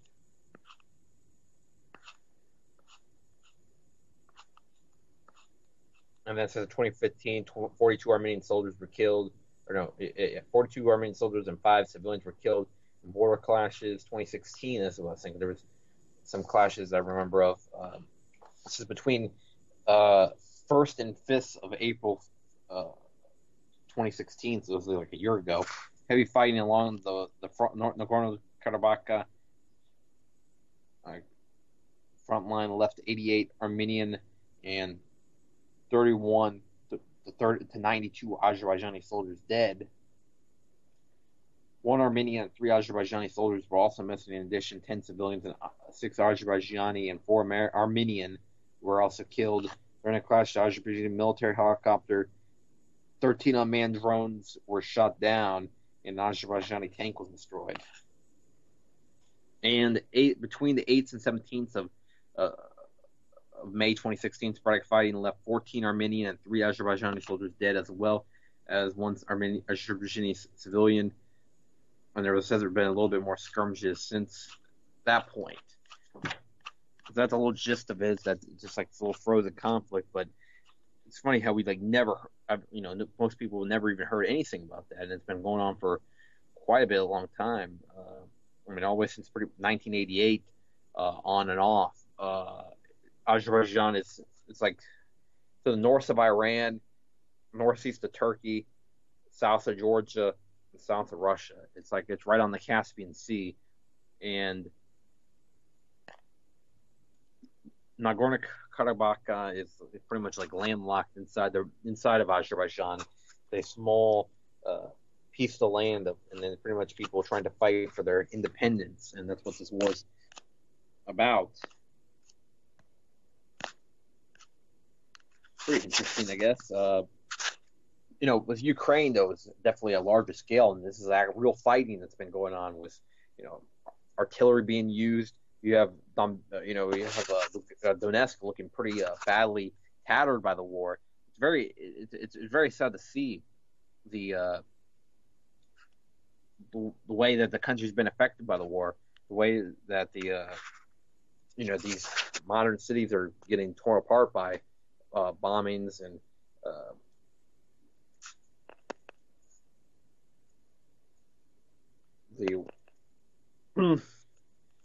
the Western Ukrainian assault on the region, and with Odessa and many other events that they've done. Odessa, that massacre that they did back in May of 2014, where 40 people were killed, including pregnant women. That is shows the very low nature of these people inside of Kiev, and you hear nothing on the news about that. And apparently, there's been paramilitary from the United States that have been there. While there's also paramilitary from Russia that's there that's helping out the Eastern Ukrainian side. There's also been reports of United States and Canadian, I think paratrooper instructors to help the Ukrainians. So paratrooper instructors to help the West Ukrainian regime. A lot of people have called the Kiev simply the Ukrainians. I call them the West Ukrainians because these people in the East Ukraine are still Ukrainians, but a lot of them are also Russians. It's kind of interesting the perspective. I think a lot of people, though, they more think of the what they want is become part of Russia. The people of Novorossiya want to return to what they believe is their country, which is Russia. They don't really see Ukraine as their country, and they don't really consider themselves to be Ukrainians. Even though that they, lived in Ukraine for like 20 years, but 20 years is a blink of an eye compared to the hundreds of years of history that region has with Russia. Novorossiya, though, will probably never become part of Russia. Russia doesn't want to take that territory. I think that they can become their own sovereign state and have a very strong relationship with Russia, but I don't really think that they can become part of Russia. Crimea was a different story because the place was literally 65% ethnically Russian, and they were in serious danger. I actually had a debate not that long ago at work, and I kind of felt dumb for actually getting into a political debate at work. But I was trying to justify, what I was trying to say is that this was a necessary move by the Russian military in order to go into Crimea. And she kept trying to say is that how was it a takeover or whatever? And I said 96.6% of the people voted to become part of the Russian Federation. I mean, we went quite a bit on that. She tried to push, my boss tried to push a little bit of that Russia-Trump connection stuff and try to make it seem like that, and talk how bad of a guy that supposedly Putin is. And, I'm starting to see more and more that talk about apparently that Putin's killed hundreds of people and, all these journalists that supposedly end up dead. And where they don't cite their sources. They don't tell who are all these people that supposed to have been killed by Putin. It's like when people talk about the supposed political prisoners of Castro. Who are these political prisoners? What they have prisoners? They have people in jail for normal crimes, but not everyone that's in their Cuban prison is a political prisoner. Talk about supposedly all these Cuban political prisoners. Like talk about these supposed Russian journalists have been killed, or they talk about also that are killed rivals. I've heard, and the supposed talk of hacking the election, and it's really a sketchy term. It's like, well, what do they mean by hacking the election? What, do they change votes? Is that what they're claiming? They really have been so vague on the whole thing, and so vague on this Trump-Russia connection talk. And now they say, well, he met with these people, and there's this one banker that supposedly talked with Trump or something like that. They try to say that, or some government official or whatever. They also try to say they painted so much.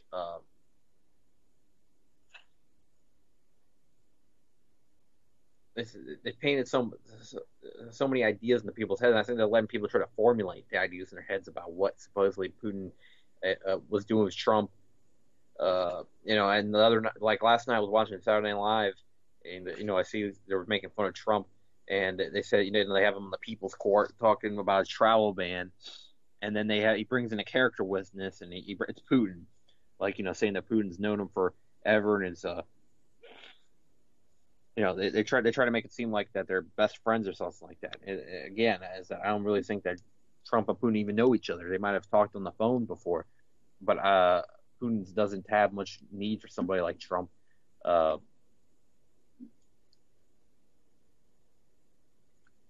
It's not the type of person that Putin would hang out with. I'll tell you that. I think Putin, I don't think that Trump would be willing to do the outdoorsy stuff that Putin likes to do. The only outdoorsy thing Trump likes to do is play golf. Putin likes to go horseback riding and, harpooning whales and shit like that. That's the kind of crazy shit that Putin does. He goes hanging out with tigers and shit. He's definitely a man's man when it comes to his activities he likes to do. I don't even think that Trump would like to shoot guns or anything like that. And I think that he wouldn't like his small hands might not be able to handle a lot of the guns that that Putin would want to fire. Anyway, I don't even to be honest. I wouldn't even know if Trump's actually used too many firearms in his life. He doesn't really look like that type of person. He for a while he used to push for gun control. People that forgot over the years is that Trump actually called for it in his book where he talks about what is like a vision of a perfect America. He talks about gun control. It's actually a much different, really, statements than what he said during his campaign and whatnot. And I'm pretty sure that Trump's own personal opinions might be they're probably much different than what he's talked about on the campaign and talked about since he became president. He used to talk about single payer health care or whatnot as something that he would push for. And I don't know if that was to gain popularity amongst people. It was for a long time, there was kind of like the draft Trump campaign of, these people wanting Trump to run They wanted Trump to run in 2000. They even wanted him to run back in like 1988. The whole idea of the Trump run is not a new thing. And in 2016, it became rowdy. In 2012, they were talking about it, and I never thought that Trump would actually become the president. I thought that it would be something that would peter out once it got to the primaries or whatever, or before the primaries. I thought it would be over before the primaries. I thought Trump might make it early in the primaries. I didn't think he would really contend. I thought it would be somebody like Rubio. I thought Rubio was going to win. That was my prediction. Rubio was going to win the nomination, and I didn't really think like Trump Cruz would get very far. I thought that Jeb Bush would definitely be in there longer than he was, and not leave in February. I thought that May perhaps like Huckabee or Perry or one of those guys could get somewhere, but I did not think Trump would go anywhere into his campaign. It would go anywhere for that. I thought that, and that was pretty surprised when they actually picked him to be the president. When the elite, that was their choice. I thought for sure that they would go with Hillary at that point, and a lot of people thought that that the people's will had actually been listened to. That perhaps that we'd finally defeated the elite. Trump would break the establishment, but Trump now is doing everything for the establishment, and he's filled his cabinet with people from the swamp. He talks about the swamp that he's going to drain, and he seems to be one more person from the swamp. Trump has ultimately had a history of financing politicians, and this whole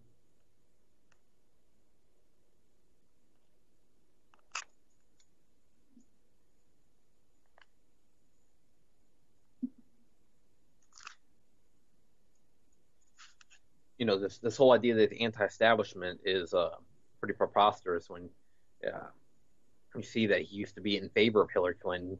Not that long ago, he talked about Hillary Clinton very well, Obama very well. If you really look at his how he used to talk, the dude just sounded like pretty much an establishment Democrat until about 2012, 2011, when they talked about his first time as a run for president against Obama, and that didn't happen. He was kind of like thinking that idea in 2011 and 2012. He didn't run. 2016 he runs and wins, and now we have him as the president, and it's been more of the same shit. I mean, look at the Israel-Palestine. Is that he still continues to toe the line with Israel there, and another forgotten war is Yemen, and if you actually had the balls, he would actually call the Saudis out on what they're doing there and bombing these innocent people. In the poorest country in the Middle East, the Saudis are bombing them. I mean, he was supposed to be like anti-Saudi, right? He's the one that called him the dopey Saudi prince, and actually acted like we were going to finally make a stand with Saudi Arabia. And now that he's the president, it seems like everything's all peachy with Saudi Arabia. What the hell? Saudi Arabia this is one of the most backward regimes on the planet. He talks about how he talks about the people the terrorists. These people are the ideological center of the terrorists. This is where the terrorists listen to their clerics, and that's where if you talk about the root of the problem, where the ideology comes from, it's Saudi Arabia.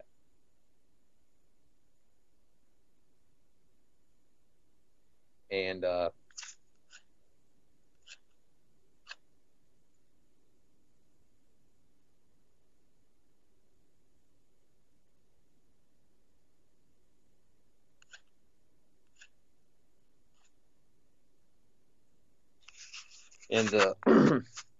when it comes to Saudis, when it comes to the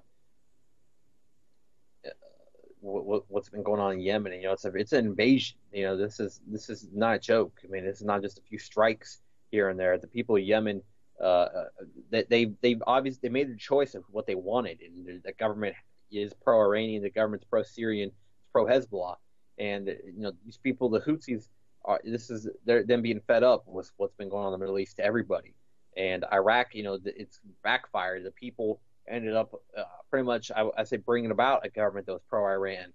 All across the Middle East, there's big pushbacks happening. Trump's talk about how we need to deal with Iran is scary because it's the elite freaking out and realizing that the Middle East is falling into Iran's hands in many parts. That maybe Lebanon might be next, and after Lebanon, may perhaps the entire Gulf region. It might be Oman, and then eventually Qatar. All across the Middle East. If the monarchies start falling, that could be the next step. What was able to bring about the conditions, where Iraq would be turned into pro-Iran, and Yemen was able to turn pro-Iran is the fact they didn't have a monarchy. But that might be the next step, is that the people might start revolting across these monarchies, and maybe even one day Saudi Arabia and their monarchy could fall.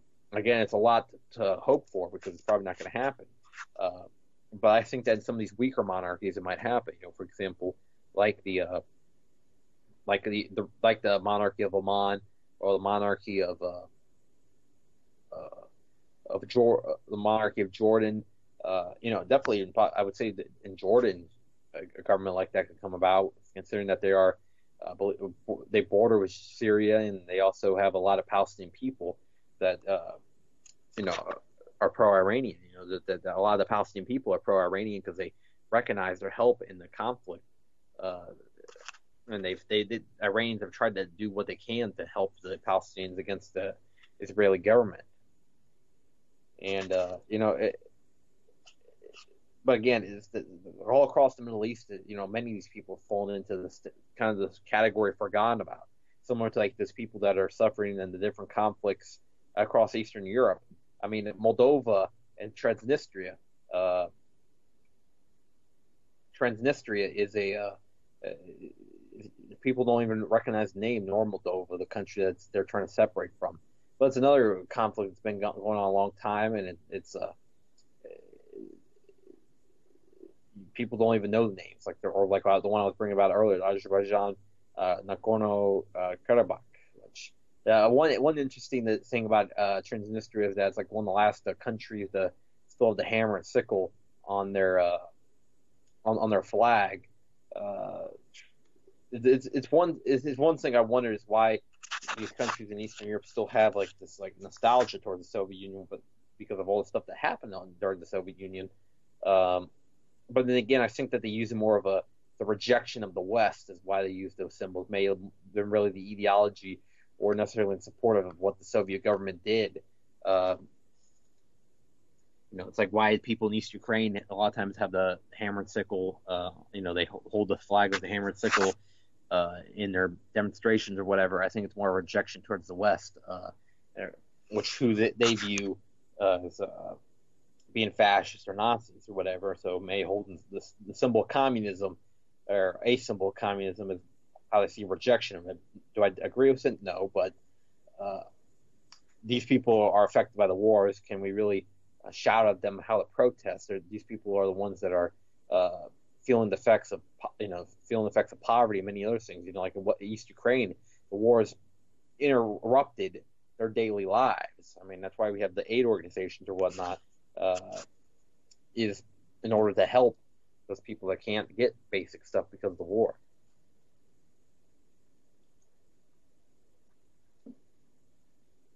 No, they'll probably try to say one day they'll connect me and they'll say I'm connected to the rebel groups directly they're fighting, because because it was in direct contact with Sergei or whatever. If I ever was to run for anything, they would. That's the thing, is I already know. That's what's sad, is I know that I've already disqualified myself from probably running for any kind of office in the United States in the near future, whatever, because of my politics on Facebook.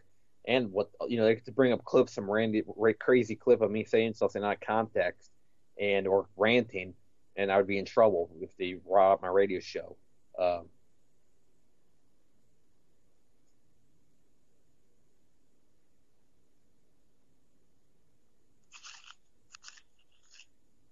They would they bring some old clip of me saying something crazy out of context.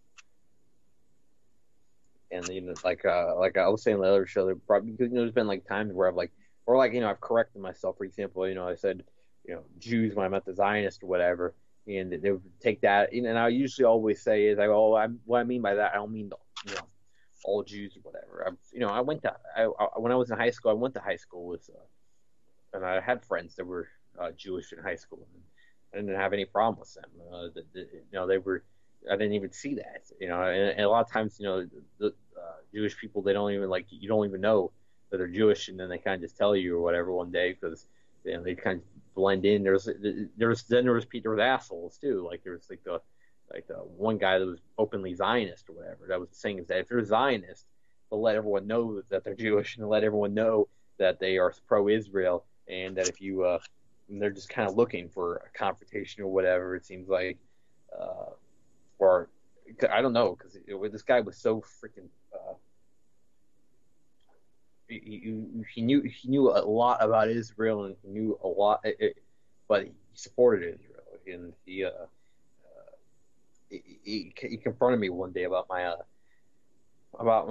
Palestinian pro-Palestinian post on Facebook, or whatever. And I stood by what I thought about Palestine, and I said "Viva Palestine" to him quite a few times, kind of like taunting. I'm